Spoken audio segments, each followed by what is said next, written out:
ayúdame a definir, para que todos estemos en el mismo canal, tanto los que nos escuchan, yo, tú y yo, ¿qué diferencias habría entre ambas?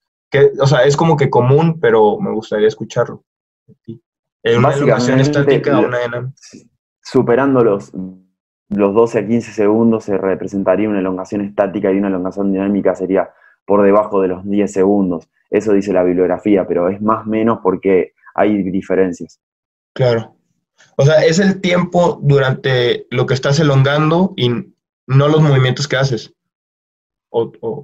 El pad, sí.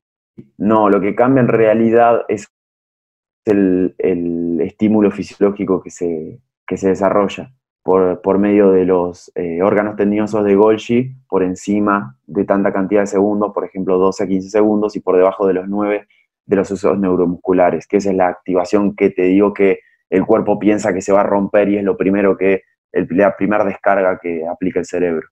Entonces, ¿eso es en los cuales? ¿En los largos o cortos, perdón? ¿En los tiempos largos en la o elongación, en la elongación más corta, digamos. Va, perfecto, cierto. Y ahora, antes de entrar a las siguientes áreas que tenemos, ¿crees que hay diferencias entre elongación y flexibilidad? Sí, la flexibilidad en realidad es la capacidad y la elongación se vendría a ser la herramienta. Claro. Yo había hablado no había hablado, en un congreso hablé con un brasileño que había mencionado que había niveles de intensidades dentro de la elongación. Sí. ¿Tú has escuchado algo acerca de eso, de esos niveles? En realidad, lo importante acá es determinar si la capacidad que necesitamos es flexibilidad o si la capacidad que necesitamos es el rango de movimiento.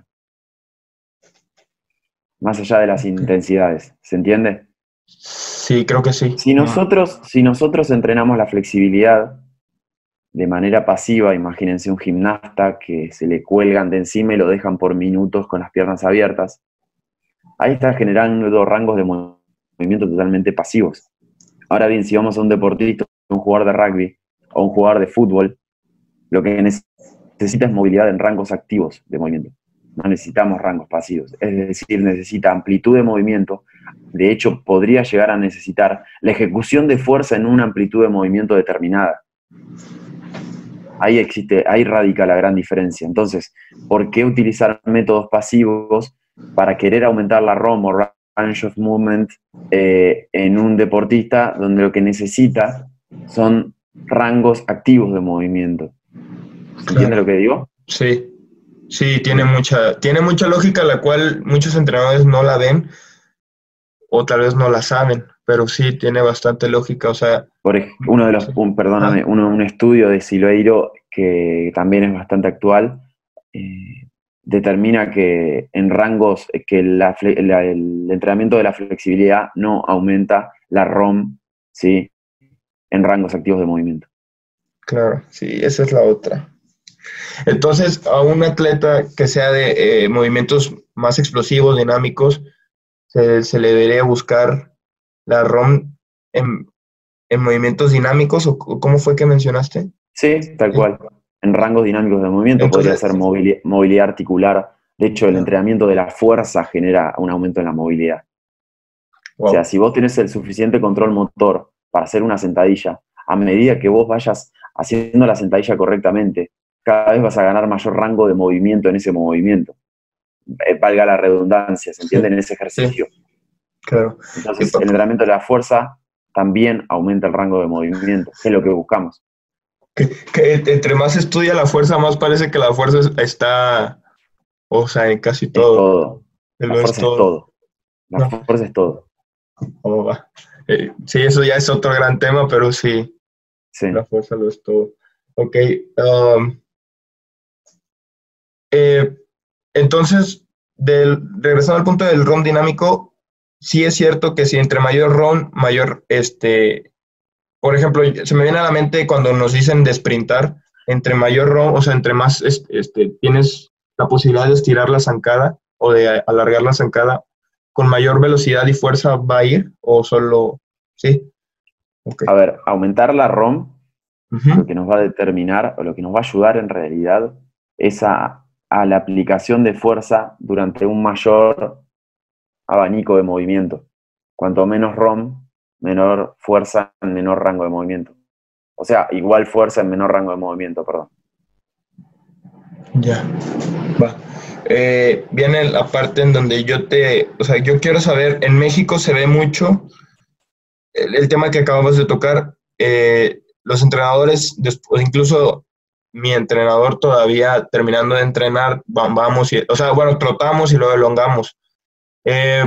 Yo creo, yo lo he visto en todos los deportes aquí en mi universidad y también lo he visto en otras partes en México. En Argentina es similar el tema todavía, sí. Sí. Pero ya te ha tocado personas que ya van progresando. Sí, claramente. Bueno. Es como ya te digo, las modas o las tradiciones a veces son mucho más fuertes que el conocimiento científico. Entonces la realidad es que por perseguir una moda, por perseguir una tradición. Una tradición, sí. Por perseguir la tradición, muchas veces no se tiene en cuenta la utilidad y la eficiencia de los métodos. Y los métodos van cambiando todo el tiempo.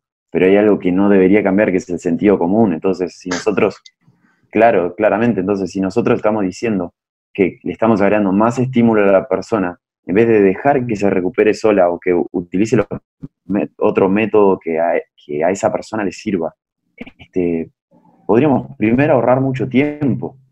¿Y quién dice que no podría prevenir algún tipo de lesiones post-entrenamiento con elongar? O sea, alguna vez alguna persona pensó en que podría lesionarse elongando después de entrenar. Nunca lo sabremos. Claro, bien. Ok. Y debido a que eso no sería lo correcto, y lo acabas de mencionar, los métodos de recuperación están todavía en revisión, pero ¿qué crees que sí ya qué crees que es factible o qué haces tú después de un entrenamiento, por ejemplo? Después de un entrenamiento muy intenso. Depende también, ¿ok? Es que a eso iba. La mayoría de las respuestas sí, a nivel de entrenamiento. Bueno, sí. Y a nivel científico, capaz que a nivel del entrenamiento, porque el entrenamiento no es solo ciencia. Entrenamos personas, no entrenamos robots. Entonces, todo depende. La realidad es esa. La respuesta a la mayoría de las preguntas es depende. ¿Qué hago yo? Depende. Si fue un entrenamiento muy intenso, lo que me tengo que asegurar es que se hidrate bien. Parece una pavada, pero es fundamental nutricionalmente que restablezca sus niveles nutricionales, es decir, que se alimente o que se suplemente inmediatamente. Si tiene algún método que le sirve, ya sea de contrastes o de foam rolling, que lo use, que duerma sus 8 horas y que no use el celular o que no se exponga mucho a luz azul antes de dormir, o que tome sol. Claro. A ver. Esto no era parte del trato. Son mucha cantidad de cosas. Entonces vos elegís la herramienta y la respuesta es depende. Volvemos a lo mismo. Sí. Pero si a mi caja de herramientas, en base a investigaciones, descubrí que la herramienta de la elongación no sirve y hasta puede ser a veces perjudicial, la voy a eliminar de mi caja de herramientas. Claro. Que porque sea una tradición no la voy a seguir usando. Perfecto. Ese es un lado, ese es el lado, ¿cómo se le dice? Post-entrenamiento. Sí. Bien. Y ahora el lado pre, que también se utiliza, y a mí no me gusta, que también lo he visto.